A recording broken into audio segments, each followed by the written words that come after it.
ஒரு விஷயத்தை நாம் காண வேண்டியிருக்கிறது. பாரதிய ஜனதா கட்சி இங்கே ஒரு விஷயத்தை இந்த நேரத்தில் சொல்லுவது பொருத்தமாக இருக்கும் என்று நான் நம்புகிறேன்.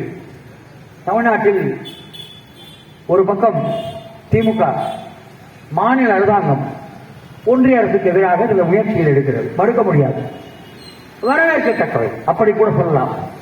தமிழ்நாட்டில் திருப்பரங்குன்றத்திலே மதவாத நெருப்பு பற்றி எரியாமல் பார்த்துக் கொண்ட தமிழ்நாட்டு ஜனநாயக தேசபக்த சக்திகளுக்கு வாழ்த்து செல்ல நாம் கடமைப்பட்டிருக்கிறோம். ஆனால் இன்று புதிதாக 100 ஆண்டுகளாக சுயமரியாதை இயக்கம் என்றால் 67 திமுக அதிமுக மாறி மாறி ஆளுகிறார்கள். இங்கேதான் ஒரு சிக்கல் வருகிறது. அதிருப்தி சேர்ந்து கொண்டே போகிறது. திமுக தொடக்க காலத்தில் முன்வைத்த முற்போக்கு விழுமியங்கள், பெண் விடுதலை என்னானது, ஏழை எளியவர்களுடைய அதிகாரம் என்னானது, சமத்துவம் என்னானது, ஆதிக்க கொலைகள் தமிழ்நாட்டில் தொடர்ந்து கொண்டே இருக்கின்றன. பெரும்பான்மை சாதிகள் எல்லா மாவட்டங்களிலும் ஆட்சி அதிகாரத்தை, கட்சி அதிகாரத்தை, பொருளாதார அதிகாரத்தை, அரசியல் அதிகாரத்தை கையில் எண்ணமும் தமிழ்நாட்டில் வைத்திருக்கிறார்கள். எப்படி வரும் சமத்துவம், எப்படி வரும் சமூக நீதி? இங்கேதான் விதை போன்றவர்கள் வருகிறார்கள். தமிழ்நாடு வெற்றிக் கழகம் வருகிறது. வெற்றிக் கழகம் அதனை சுலபமாக நடிகர் கட்சி என்று சொல்லி கடந்து விடுவது தவறு.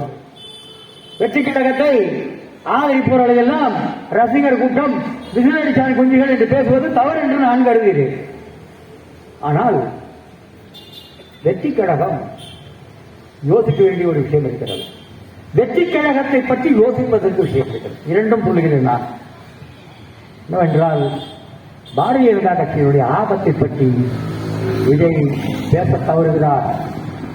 திருப்பரங்குன்றம் தமிழ்நாட்டில் நடக்கிறது. வெற்றிக் கழகத்தினுடைய நிலைப்பாடு என்ன? தமிழ்நாட்டில் பரவி கொண்டிருக்கிற, தமிழ்நாடு முழுவதும் காவல்கள் துடிக்கிற மனோதர சக்திகள், இது தொடர்பாக விஜய் என்ன சொல்லுகிறார்? இது மிக முக்கியமான கேள்வி. இங்கேதான் நமக்கு ஒரு கடமை இருக்கிறது. யாருக்கு? யார்? எளிய மக்களுக்கு.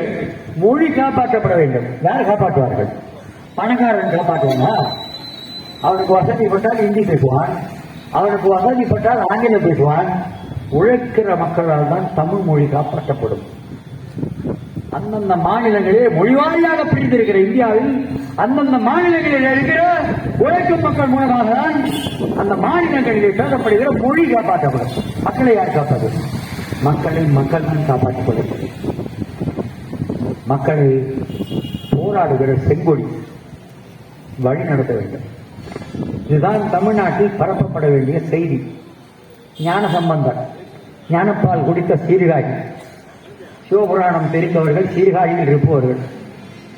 சிவபெருமான் அவனுக்கு தொண்டைக்குள்ளே நஞ்சு இறங்குகிறது.